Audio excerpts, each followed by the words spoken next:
Hola a todos y a todas, la primera clase de esta semana. Vamos a comenzar viendo cómo era la vida en Al-Ándalus, ¿vale? En primer lugar, vamos a conocer cuál era su religión. Mirad, la religión de los musulmanes era el Islam. El dios de esta religión es Alá. Y después saber que su libro sagrado, igual que en el cristianismo es la Biblia, el libro sagrado de los musulmanes es el Corán. Bien, y además ellos rezan y practican su religión en las mezquitas. Igual que los cristianos tienen la iglesia, ellos se llaman mezquitas. Bien, ahora vamos a ver cómo era o siguen siendo una mezquita musulmana. Aquí tenemos una reconstrucción de cómo era la mezquita de Córdoba en la época andalusí. Como podemos ver en la imagen, tenemos esta parte de aquí que está cubierta de rojo, que era la sala de oración. Era un espacio cubierto con columnas en su interior, en el que se reza. Seguro que a muchos de vosotros os suena esta imagen que estoy poniendo en grande. Este es el interior de la mezquita de Córdoba. Es un espacio cubierto con columnas. Después tenemos el patio. En ese se encuentra la fuente donde los fieles se lavan y se purifican antes de orar. Aquí tenemos la fuente. Y por último, un minarete o alminar.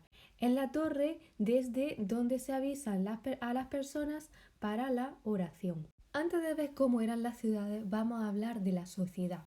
En primer lugar tenemos los musulmanes, que eran los descendientes de los que conquistaron Al-Ándalus. Ocupaban los cargos de poder y poseían las mejores tierras. Después tenemos los muladíes. Los muladíes eran los cristianos que se habían convertido al Islam. En tercer lugar tenemos los mozárabes, que eran los visigodos que mantuvieron la religión cristiana aunque siguieron viviendo en Al-Ándalus. Y por último, los judíos, que eran los seguidores del judaísmo y además eran una minoría y vivían en barrios llamados juderías. Y todos ellos vivían juntos dentro de Al-Ándalus, aunque en diferentes barrios, ahora como veremos después, dentro de la ciudad. Ahora vamos a ver a qué se dedicaba principalmente la población andalusí.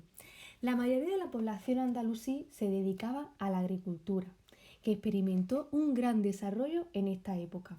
Los musulmanes introdujeron nuevas técnicas, como por ejemplo el regadío, mediante la construcción de aljibes, que son como una especie de pozos, acequias y sobre todo norias. Esto fue un gran avance para poder regar las tierras. Después, estas técnicas de regadío permitieron nuevos cultivos como la fruta, la granada, el melón, el albaricoque y algunas verduras como la berenjena, la alcachofa y el espárrago. También difundieron el cultivo de los cítricos, es decir, las naranjas, los limones, el arroz, el algodón y el azafrán.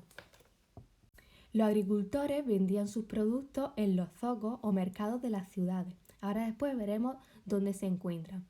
Y Al-Ándalus también tuvo algunas ciudades muy grandes, como por ejemplo la ciudad de Córdoba, Sevilla y Granada. Y Almería también fue una ciudad andalusí. También deciros que las palabras que empiezan por al casi todas son de la época musulmana, como por ejemplo Almería, algodón, ¿vale? Dentro de estas ciudades de calles muy estrechas vivían también los artesanos, que trabajaban la seda, la cerámica, el cuero, los metales y además el gobernador que vivía en el Alcázar. Vamos a ver ahora las diferentes partes de una ciudad musulmana.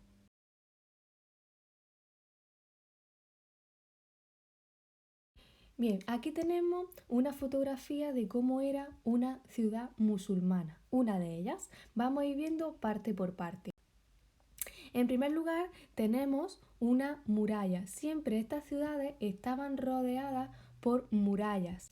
En cada tramo había diferentes torres y puertas de acceso, como aquí tenemos una, que se cerraban por las noches para que no entraran gente a saquear las ciudades.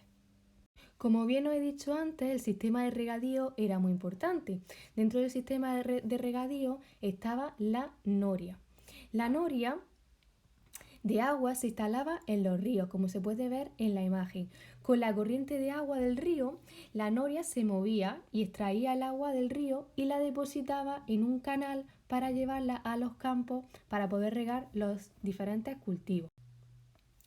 También tenemos el zoco que es como un mercado donde los agricultores vendían sus materias primas y además también los artesanos vendían los productos que ellos hacían con la seda, el cuero, etc. Además también se vendían productos de lujo, como por ejemplo el marfil, especias, etc., que traían de tierras lejanas. Las viviendas de esta época del barrio musulmán era como lo que podemos ver en la imagen. Por lo general eran pequeñas y tenían dos plantas. En la planta inferior era donde se recibía a las visitas, mientras que en la parte superior era donde estaban las habitaciones.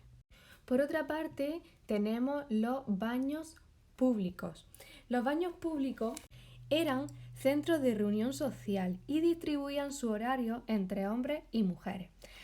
En estos baños públicos se tomaban los baños de agua caliente y se recibían los servicios de masajistas.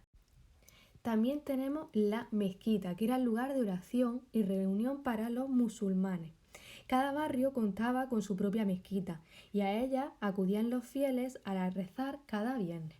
También tenemos el Alcázar, que es un recinto fortificado donde residían los gobernantes y además se realizaba la vida política. Vamos a ver otra ciudad que esta imagen se ve mucho mejor. Si nos fijamos, aquí tenemos una noria, pasar río y tenemos la noria para poder llevar el agua a los cultivos. Después también tenemos la Medina. La Medina es el centro de la ciudad, generalmente rodeado por una muralla. Además alberga el zoco, una mezquita y la mezquita principal, mejor dicho, y otro edificio destacado. Después también tenemos el zoco, que hemos dicho que era el mercado, el barrio mozárabe, donde vivían los mozárabes, la judería, el barrio donde vivían los judíos. Y si nos fijamos, dentro de la judería hay una sinagoga, que es el lugar de culto de los judíos. Como para los cristianos es una iglesia y como para los musulmanes es una mezquita, pues para los judíos es una sinagoga. El barrio mozárabe, que ya lo hemos nombrado, donde vivían los cristianos. Después una mezquita, aquí tenemos una, pero por los diferentes barrios hay más mezquitas. Después tenemos los baños públicos, la alhóndiga, que es donde llevaban los agricultores las cosas para poder venderlas. El alcázar o palacio, que a menudo estaba fortificado y donde residían los gobernantes. Las murallas, que tenían torre de defensa y puertas que se cerraban cada noche a la misma hora. Después también teníamos una alcazaba, que era una fortaleza militar que se construía en la parte alta de la muralla. ¿Por qué creéis que se construía en la parte alta de la muralla? Porque desde ahí se visualizaba si venía enemigo para intentar destruir la ciudad y poder defenderse. En Almería, como bien sabéis, tenemos la Alcazaba de Almería, que también servía para lo mismo. Y si os fijáis, la Alcazaba de Almería también salen de ella unas murallas que a día de hoy no están todas, pero todavía conservamos una parte y era lo mismo que lo que estamos viendo en esta imagen. Y después, que no lo hemos dicho en las anteriores imágenes, también estaba el arrabal. Eran unos barrios que estaban situados fuera de las murallas. La gente que no podía entrar de noche en la ciudad dormía en los arrabales. Va a ser pregunta para después, a ver quién ha visto el vídeo.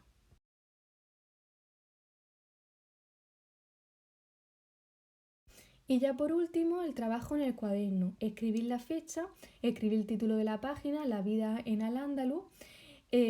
Jugar con el siguiente juego online, está chulo. Pincharle para practicar y después contestar a las siguientes preguntas. Espero que se os haya quedado con este vídeo más o menos claro cómo era la vida en la parte de Al-Ándalus.